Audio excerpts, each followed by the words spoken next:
Praise the lord. పాట పాడి వినిపించిన దొండపాటి పాప గారికి హృదయపూర్వక వందనాలు. చిన్న మాట మీకు తెలియపరిచి మరి దైవ సేవకులకి మరి ప్రవక్త నయీం జాషువా గారు ఈ యొక్క సమయాన్ని వాక్యాన్ని ప్రకటిస్తారు. ఓ చిన్న మాటలో మీకు గుర్తు చేస్తాను. ఏబు గ్రంథంలో 29వ అధ్యాయము 1వ వచనాన్ని దయచేసి మీరు చదవాలని కోరుతున్నాను. ఏబు ఇంకొకసారి ఉపమాన రీతిగా ఇట్లా నేను పూర్వకాలములో ఉన్నట్లు నేనున్న ఎడల ఎంతో మేలు, దేవుడు నన్ను కాపాడుచుండిన దినములలో ఉన్నట్టు నేనున్న ఎడల ఎంతో మేలు అన్నాడు. చూడండి, 30వ అధ్యాయము 1వ వచనంలో ఇప్పుడైతే నాకన్నా తక్కువ వయసు గలవారు నన్ను ఎగతాళి చేయుదురు, వీరి తండ్రులు నా మందలు కాయు కుక్కలతో ఉండుటకు తగని వారని నేను తలంచి ఉంటిని. వారి చేతుల బలము నాకేమి ప్రయోజనమగును, వారి పౌరుషము పోయినది. దారిద్ర్యము చేత క్షామము చేతను వారి ఎడారిలో చాలా దినముల నుండి పాడై ఎడారిలో ఆహారము కొరకు వారు తిరుగులాడుదురు. జ్ఞాపకము చేసుకోండి, వాక్యంలో దైవజనుడు ఏబు అనే ఒక మనుషుడు ఊదు దేశమందు ఉన్నాడు. అతనికి 10 మంది పిల్లలు. అందులో అతనికి చాలా ఆ దేశంలో ఆస్తిపరుడై ఉన్నాడు. అతనికి 7,000 గొర్రెలు ఉన్నాయి, 3,000 ఒంటెలు ఉన్నాయి, 500 జతల ఎడ్లు ఉన్నాయి, 500 ఆడగాడిదలు కలిగి బహుమంది పనివారు కలిగి అతని ఆస్తి తూర్పు దిక్కు జనులందరూ అతడే గొప్పవాడుగా ఉన్నాడు. అతనికి 7 కుమారులు 3 కుమార్తెలు ఉన్నారు. అతనికి దేవుని యందు భయభక్తులు కలిగి చెడుతనాన్ని అసహించుకొని విసర్జించి యథార్థవంతుడుగా న్యాయవంతుడుగా ఆ మనుషుడు ఉన్నాడు. అతనికి, అతని ఇంటి వారికి, అతనికి కలిగిన సమస్తానికి చుట్టూ దేవుడు కంచె వేశాడు. అతనికి, తన ఇంటిలో ఉన్న వారందరికీ, అతనికి కలిగిన ఆస్తికి చుట్టూ కంచె వేయటం ద్వారా అతని జీవనోపాధి, అతను చేస్తున్న పని దేవుడు దీవించుచుండుట చేత ఆ దేశములో మిక్కిలి ఆస్తి కలిగిన వాడే బహుగా విస్తరిస్తూ ఉన్నాడు. అతని జీవితంలో చాలా సంతోషకరమైన కుటుంబం. అతనికి పిల్లలు ఉన్నారు, వారికి వివాహం అయింది. ప్రతిరోజు కూడా ఒక్కొక్కరి దగ్గర విందు, ప్రేమ విందు చేసుకుంటూ పిల్ల పాపలతో, మనవులతో, లేక కుమారులు కుమార్తెలతో, అల్లుళ్ళతో సంతోషంగా జీవిస్తూ ఉన్నాడు. దేవుడు అతనికి చుట్టూ కంచె వేశాడు, కాపుదల వేశాడు. కాబట్టి అతడు ఆరోగ్యంగా ఉన్నాడు. 10 మంది పిల్లలు సంతోషంగా ఉన్నారు. అతనికి గొర్రెలు కానీ, మేకల మందలు కానీ, ఆస్తిపాస్తులన్నీ కూడా క్షేమంగా సురక్షితంగా అవి వర్ధిల్లుతో దినదిన అభివృద్ధి చెందుతూ ఆస్తిపరుడైపోయాడు. చాలా ఆనందంగా ఆయన జీవిస్తున్నాడు. ఒక్కొక్క రోజున అతని జీవితంలో అనుకోని సంఘటనలు జరిగి ఒకటి తర్వాత ఒకటి అన్నీ కూడా కోల్పోవటం జరిగింది. తన ఇల్లు పడిపోయింది. తన పిల్లలు చనిపోయారు, తన ఆస్తి ఆవిరైపోయింది, తనకి ఆరోగ్యము కోల్పోయాడు, తన స్నేహితుల్ని కోల్పోయాడు. అతడు చాలా బాధతో వేదనతో కృంగిపోయి కొన్ని నెలల పాటు చాలా క్షోభను అనుభవించాడు. అతను చెప్పుకుంటున్నాడు ఈ మాట, పూర్వదినాల్లో నేను ఉన్నట్లయితే ఎంత బాగుండు, ఆ రోజులే చాలా బాగున్నాయి. పిల్లలు చక్కగా చెప్పిన మాట వింటూ ఉండే పిల్లలు, చక్కగా పంటలు పండి అన్ని అవసరాలు తీర్చబడుతున్నటువంటి రోజులు, చక్కటి ఆరోగ్యం, సమాధానంగా జీవిస్తున్న రోజులు. ఆ దినాలు ఉంటే ఎంత బాగుండు. కానీ ఇప్పుడు నాకంటే తక్కువ వయసు వారు నన్ను హేళన చేస్తున్నారు. చూసి రోడ్డు పోయే వాళ్ళు కూడా నన్ను అవమానంగా మాట్లాడుతున్నారు. నా జీవితం ఇలాగా ఎందుకు అయిపోయింది?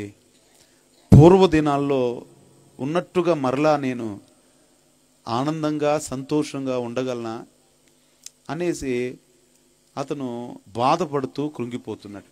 ఈ విషయాలు మీకు తెలుసు. ప్రియమైన వారలారా, నేను విజయవాడలో సెంటర్లో, అంటే విజయవాడ అని ఎరా మార్కు వేసి 0 అని ఉంటుంది, అంటే ఇక అదే విజయవాడ సెంటర్ అని, అక్కడ పుట్టి అక్కడే పెరిగి ఒక శైవ సేవకుని కుమారుడిగా 4 అన్నదమ్ములు ఉన్నాం మేము. అందులో లాస్ట్ వాడిని నేను. దేవుడి కృపను చేత దేవుని యందు విశ్వాసం ఉంచి రక్షణ పొంది మారు మనసు పొంది దేవుని పరిచర్య చేస్తూ ముందుకెళ్తున్న రోజులు, ఎంతో ఆనందంగా సంతోషంగా గడుపుతున్న రోజులు నేను చూశాను.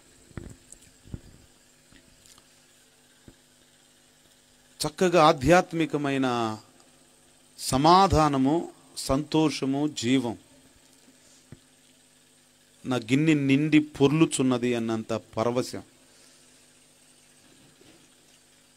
సమాధానము, కృపాక్షేమాలు నా వెంట వచ్చినాయి. రెక్కలు విరిసి సంతోషంతో ఉరకలు వేస్తూ సాగుతున్నటువంటి జీవితం. కంటి నిండా ప్రార్థన చేసుకొని, గంటలు గంటలు ప్రార్థన చేసుకొని, దేవుడితో సంబంధాలని మెరుగుపరుచుకొని పరవశిస్తూ లోతైన అనుభవాల్లో దేవుణ్ణి తెలుసుకుంటూ పరవశిస్తూ అదే జీవితం అని ఇంకా ముందుకి వెళ్ళిపోతున్న రోజులు. అనుకోకుండా ఆ జీవితంలోకి ఒక భయంకరమైన రోజులు వచ్చేసినాయి. చేతబడి, మాంత్రిక తాంత్రిక విద్యలు, దానికి సంబంధించినటువంటి ప్రభావం చేత అన్కాన్షియస్ మైండ్లో ఒక నేను నా స్వాధీనంలో లేని విధంగా ఏం మాట్లాడతామో ఏం చేస్తామో తెలియని విధంగా చీకటి ప్రభావాలు నా జీవితాన్ని అలుముకున్నాయి.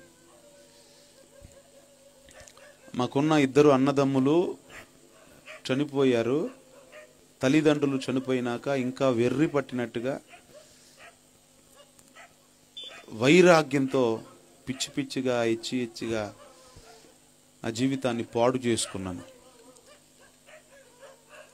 దాదాపు దురాత్మలు నన్ను వెంటాడి నన్ను ఆత్మహత్య చేసుకోవడానికి ప్రేరేపించాయి. ఆ కృష్ణా బ్యారేజీ దగ్గర అలాగా వెళ్తూ బండి ఆపి అలాగ వేగంగా దూకేయటానికి ప్లాన్ చేసి వేగంగా దూకేస్తుంటే అంతే వేగంగా వచ్చేవాడు, చొక్కా పట్టుకునేవాడు. 17 సార్లు సూసైడ్ అటెంప్ట్ చేసుకున్నాను. ఆత్మహత్య చేసుకోవడానికి కారణము సమస్యలు కాదు, అప్పులు కాదు, లేకపోతే ఏదో కోల్పోయినట్టు కదా. ఒక దురాత్మ శక్తులు, చేతబడి శక్తులు, మాంత్రిక శక్తులు మనిషిని ఆవరించడం ద్వారా మనసు పూర్తిగా ఆ వశంలోనికి వెళ్ళిపోవటం జరిగింది. చాలామంది దేవుడిని నమ్మరు, చేతబడి శక్తుల్ని కూడా, దెయ్యాన్ని కూడా నమ్మరు. ఏదో దేవుడి ప్రార్థనకు వస్తున్నాం వెళ్తున్నాం అనుకుంటారు. దేవుడి ప్రియమైన వాళ్ళరా, దేవుడు ఉన్నాడు, వెలుగు ఉంది, చీకటి ఉంది. ఈ చాతబడి శక్తులు మనిషిని, మీరు అప్పుల పాలవటానికి కారణం మీరు చేసుకున్న స్వయంకృప అపరాధం కాదు. మీ కుటుంబంలో అశాంతి ఉండటానికి కారణం మరి ఒక కారణం కాకపోవచ్చు. మీ ఆరోగ్యం పోవటానికి, మీ ఇంట్లో సంతోషము తొలగిపోయి విచారమే ఎన్నో సంవత్సరాల క్రితం హృదయపూర్వకంగా నవ్వారు, అటువంటి సమాధానాన్ని కోల్పోయి మీరు కూడా అనుకుంటూ ఉండొచ్చు, పూర్వదినాలలో గడిచిన సంవత్సరాలలో ఎంతో బాగుంది, ఇప్పుడు పరిస్థితులన్నీ తారుమారైపోయినాయి, ఎందుకు ఇలాగ అయిపోతున్నాను, ఎందుకు ఇలా అయిపోతున్నారు పిల్లలు, ఎందుకు ఇలా అయిపోతుంది ఇల్లు, ఎందుకు ఇలా అయిపోతుంది, నాకు ఆ రోగం, హాస్పిటల్ చూపిస్తే ఏమీ అంటలేదు, ఏదీ లేదు. కానీ ఇలాగా నాకు తెలియకని ఒక శక్తి ఏదో నన్ను ఆవరింప చేస్తుందని మీరు తలబాదుకుంటూ విశ్వ ప్రయత్నాలు చేస్తూ రకరకాల చోట్లకు మీరు వెళ్ళి ఉండవచ్చు. మీలో కొంతమంది గమనించండి, 17 సార్లు ఆత్మహత్య సరదాగా చేసుకోలేదు, ఖచ్చితంగా చచ్చిపోవాలనే ప్రయత్నాలు చేశాం. 3 సంవత్సరాలు పూర్తిగా నా యొక్క మైండ్ నా ఆధీనంలో లేదు. చెప్పాలంటే ఇక బస్ స్టాండ్ దగ్గర పడుకోవటం, రైల్వే స్టేషన్ దగ్గర పడుకోవటం, ఒక ఎట్లాంటి వైఖరి మైండ్లోనికి వెళ్ళిపోయాను. గమనించండి, దేవుని యొక్క మనసు, దేవుడు కాపాడుతాడని, దేవుని యొద్దకు వస్తే దేవుడు చారదీస్తాడని తెలుసు. ఒకసారి ప్రార్థన చేసుకోవడానికి నాకు ఒక మనసు రావాలి. ప్రార్థన చేసుకోవడానికి మనసు వస్తే చాలు. ప్రభు నామమున ప్రార్థన చేయవాడెవడో వాడు రక్షింపబడతాడు. అసలు ప్రార్థన చేయటమే పెద్ద సమస్య. ప్రార్థన జీవితము చేస్తూ చేస్తూ ఆగిపోయిన తర్వాత అగాధంలో, ఎప్పుడో చిన్నప్పుడు చేసేవాళ్ళమండి, ఇటువరకు బాగా చేసామండి అనుకోవటమే కానీ మళ్ళా మొదలు పెట్టరు చాలామంది. నాది అట్టడుగున అయిపోయి దారం కండిలాగా ఉన్న నా జీవితం చిక్కులు మిక్కులుగా, అది చిక్కుముళ్ళు పడిపోయి చిక్కులు తీసుకోలేని పరిస్థితిలోనికి వెళ్ళిపోయింది. ఎట్లయినా ఉపవాసం ఉండి లేక ప్రార్థన చేయాలని అనుకుంటున్న టైంలో ప్రార్థన చేయాలనే ఒక మనసు వచ్చి దీనిలో నుంచి లేవాలని ఆలోచన చేస్తూ ముందుకు వెళ్తున్నాను. అది 2019, 2020, 2021 కాలాల్లో తీవ్ర ప్రయత్నాలు చేశాను. ఉడతా భక్తిగా ప్రార్థన చేస్తూ బయటికి వచ్చాను. నేను చేయగలను, చేయలేనని. నేను చెప్పే సాక్ష్యాలు దాదాపుగా కొన్ని 1 సంవత్సరం పాటు రోజు చెప్పినా అవ్వదు. ఇప్పుడు శక్తివంతమైన ఉజ్జీవాలు ఎందుకు జరుగుతుందో, ఈ మీటింగ్ కారణం ఏంటో చెప్పి నేను ఈ మాటలు ముగిస్తాను. ప్రతిదీ కూడా మీరు జాగ్రత్తగా ఆలకించాలి. ప్రార్థన చేయటం ద్వారా ప్రభు కృప అనుగ్రహిస్తాడు. నిదానంగా ప్రార్థన చేయటం అలవాటు చేసుకున్నాను. ఇల్లు కోల్పోయినట్టుగా కట్టి ముగించిన ఇల్లు పూర్తయింది, తెల్లారే మొత్తం పడిపోయింది. విపరీతమైన అప్పు, అనారోగ్యం, నేను తిరగని హాస్పిటల్లో లేదు, పోలీస్ స్టేషన్లకి కానీ కోర్టులు కానీ నేను తిరిగినంత తిరుగుడు ఎవరు తిరిగి ఉండరు. అలవాటైపోయింది. సరదాగా నేను చేసిన తప్పు కాదు, చెయ్యని వాటి కొరకు అన్ని కోణాల్లోనికి వెళ్ళిపోయాను. ప్రార్థన చేయడానికి మాత్రం ఒక మనసు ఉంటే చాలు అని కోరుకుంటూ చివరిసారిగా నా ప్రార్థన చేసి నేను ఈ మార్గాన్ని విడిచిపెట్టాలని 2023 సంవత్సరంలో నేను అనుకున్న మాట, ఈ చివరిసారిగా ప్రభువుని వేడుకుందాం. ఈ ఇన్ని సంవత్సరాల పోరాటాన్ని పోరాడలేం. ఎందుకంటే ఈ మాంత్రిక శక్తులు, ఈ భయంకరమైన దురాత్మలు ఒక మనిషిని వేధిస్తే ఎలా ఉంటుందో నేను ఎప్పుడు చెప్తాను చర్చిలో. దేవుడు కంటే నాకు దెయ్యం గురించి ఎక్కువ తెలుసు అని. దేవుడి గురించి నాకు తెలిసింది చాలా తక్కువ. దెయ్యము గురించి ఎందుకని ఎన్ని రకాల దెయ్యాలని అన్ని రకాల దెయ్యాల చేత నేను పీడించబడ్డా. ఎందుకంటే అన్ని రకాల దెయ్యాల యొక్క ఎలా ఉంటుందో నాకు తెలియాలని అన్ని రకాల, ఒక్కొక్కసారి డైరెక్ట్ అయిపోయి చొక్కా పట్టుకుని లేపి కూర్చోబెట్టే దెయ్యాలు. వెళ్తుంటే ఆ దురాత్మలో నన్ను ఆపి నీకు నలకొట్టి దండం పెట్టేవాడిని, నా జోలు రావద్దని ఆగిపోయి డైరెక్ట్గా చిత్రికబట్టి మనిషిని అధోపాతలోనికి తీసుకెళ్ళిపోతాయి. మీ జీవితంలో అనేకమైన పరిస్థితులు కారణము మీరు చేసిన పాపం కాకపోవచ్చు, మీ మీద ఎవరో శత్రువులు చేసిన దాడి కావచ్చు. అది అర్థం కాకుండా మీరు మీ పరిస్థితులు మీరు దేవుని ఎద్దుకు రాకుండా రకరకాల ప్రయత్నాలు చేసి ఉండొచ్చు. దేవుని ప్రియమైన సంగమా, దేవుని ప్రియమైన వారులరా, ప్రజలరా, ఆ రోజున నేను దేవుని మార్గంలో నుంచి కూడా వెళ్ళిపోవాలనే అంతగా ఎట్లయినా దేవుని మార్గాన్ని విడిచిపెట్టాలని సాతాను తీవ్ర ప్రయత్నాలు చేసింది. చివరిసారిగా ఉపవాస ప్రార్థన చేసి దాన్ని ముగిద్దామని అనుకున్నాను. ఇక లాస్ట్ అండ్ ఫైనల్గా ఈ ప్రార్థన, ఎందుకంటే అప్పటికే ఎన్నో పోరాటాలు చేశాం, అన్ని కోణాలలో శోధించబడ్డాం. ఇక దీవెన ఒకటే కావాలి. ఇక వచ్చే అవకాశం లేదు, మార్గం లేదు, ఓపిక లేదు. నా అష్టదిగ్ధాలు నా అన్ని రకాలుగా దారులు మూసుకుపోయినాయి. ఎలాగోలా చివరిసారిగా అలవాట్లో పొరపాటులాగా ఉపవాస ప్రార్థనలు, లెంట్ డేస్, చాలా దీక్షంగా లెంట్ డేస్ని దాన్ని పాటించి ఆ రోజుల్లో పగలు రాత్రి ప్రార్థనలో పాల్గొని దేవుని యందు విశ్వాసం ఉంచి, ప్రభువా నీ వాగ్దానాలు నెరవేరుస్తారా లేదా, నన్ను ఒక్కరినే నువ్వు పట్టించుకోవా, నేనంటేనే నా పాపమే క్షమించబడదా, నువ్వు నన్ను ఎరుగుతావా, అసలు నా మాటలు మీకు వినపడుతున్నాయా, నా ప్రార్థనలో నమ్మకత్వం ఉందా, నాకెవరూ లేరు, నాకు జ్ఞానం తెలిసే టయానికే అందరూ కనుమరుగైపోయారు, అల్లారు ముద్దుగా పెరిగిన నేను అల్లాడిపోతున్నాను, ఈ పరిస్థితులకి కారణం ఏంటో తెలియదు, నన్ను పైకి లేవనెత్తితే నేను నీ కొరకు బ్రతుకుతాను అని తనామునకలైపోయి ప్రార్థనలో ఆయన మాట, ఒక్క మాట మాట్లాడితే చాలు జీవం పొందుకొని ఉజ్జీవింపబడి నిలబడాలి అని, బ్రతకాలి అని అనుకున్నాను. ఒక్కొక్క సమయంలో డాక్టర్లు కూడా నో హోప్ అని 3 సార్లు ఐసీయూలోకి వెళ్ళాను.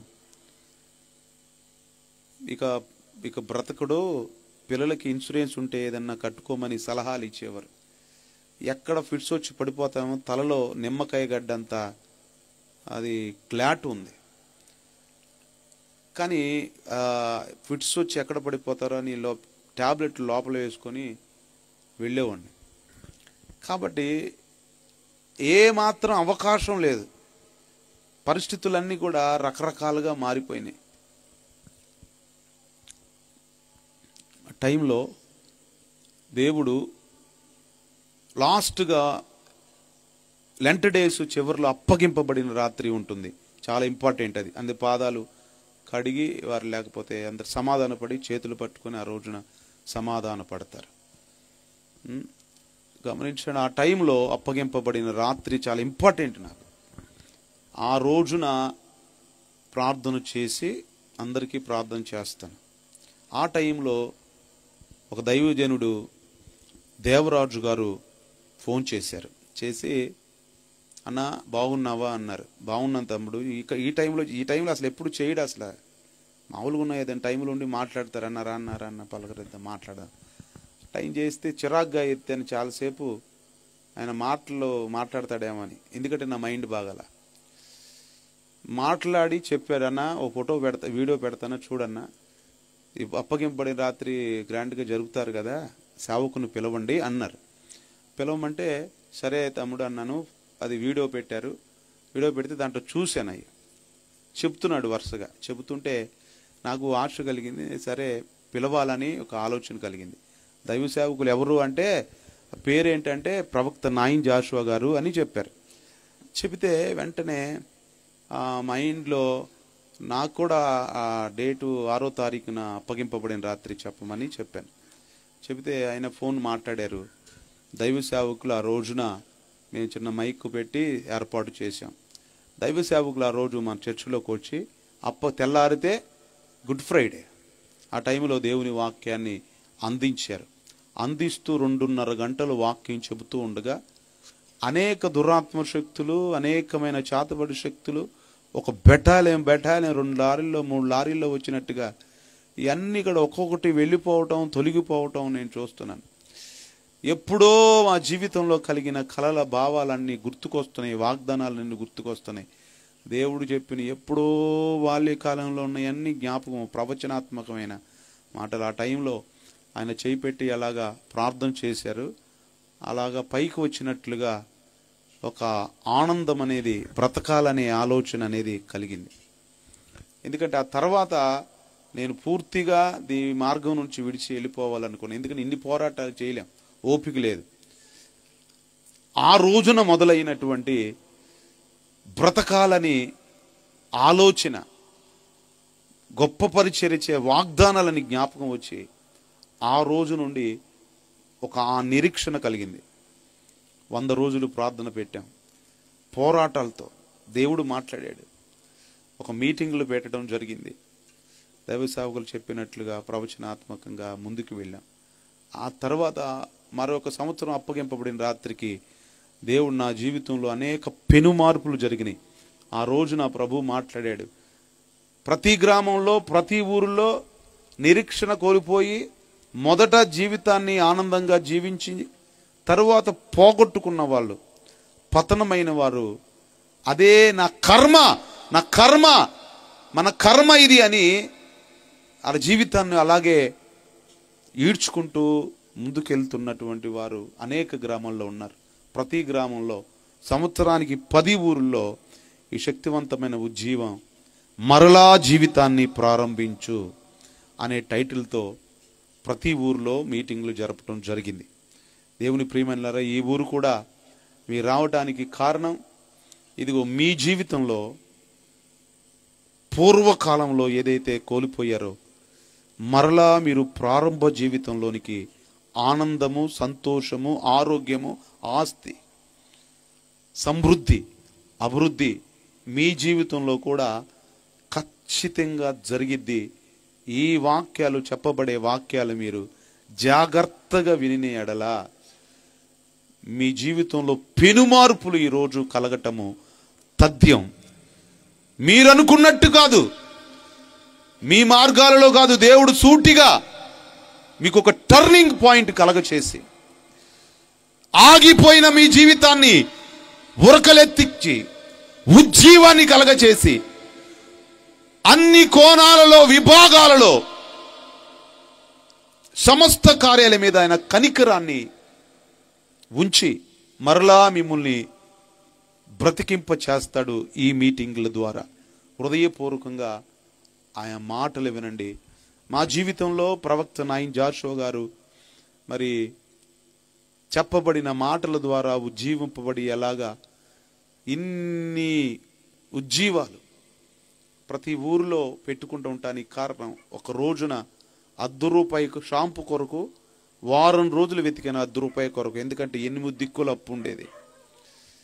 అది కఠినమైన పేదరికంలో ఉండి దాదాపు ఇప్పుడు ఈ 26, 27 మీటింగ్స్ ఇలా పెట్టడానికి దేవుడు కృప చూపాడు. అంటే కారణము ఆ రోజున పలికిన ఒక మాట బ్రతికించింది. అదే మాట మీలో ఉన్న ప్రతి ఒక్కరిని బ్రతికిస్తుంది. దానికి సజీవ సాక్షిని నేను. నాకంటే ఎక్కువ బాధపడరు మీరేమో. అన్ని కష్టాల బాధల్లోనికి వెళ్ళలేదని నేను ఖచ్చితంగా చెప్పగలను. మీరు సగంలోనే ఉన్నారు. నేను 99% వరకు వెళ్ళానని నేను భావిస్తున్నా. నన్ను లేపిన దేవుడు ఇగమ్మా నిన్ను ఈ రోజున లేపి నిలబెట్టి నిన్ను పరిగెలిస్తాడు. కుంట మొక్కల్లో నేను ఘనతకి, గౌరవానికి తీసుకొని వచ్చి తీరతాడు. నమ్మండి. దయచేసి అటు ఇటు తిరగకుండా స్పష్టంగా ఈ మాటలు విని ఆధ్యాత్మిక మేలు. చిన్న ప్రార్థన చేద్దాం. అలాగే తల్ల వంచండి. మీ ఇంటి దగ్గర ఎవరైనా ఉంటే మరి ఏమైనా ఫోన్ చేసి పిలవండి. మీ జీవితంలో ఇది ఒక శుభప్రదంగా మారబోతుంది. ప్రభువా, నీకు స్తోత్రాలు, స్తుతి చెల్లిస్తున్నాము తండ్రి. ఈ వాక్యం శక్తివంతమైన ఉజ్జీవం ద్వారా నీ ప్రజలు ఏ విధంగా ఈ ప్రాంతానికి వచ్చారు, అలాగే వెళ్ళకోకుండా వారి నూతనమైన మార్గంలోనికి వారిని నడిపిస్తారని నమ్ముతున్నాను. వారు విడిపిస్తారని నమ్ముతున్నాను. సహాయము చేస్తారని నమ్ముతున్నాను. యేసు పరిశుద్ధ నామంలో ఈ ప్రార్థన అడిగి వేడుకుంటున్నాము తండ్రి. ఆమేన్.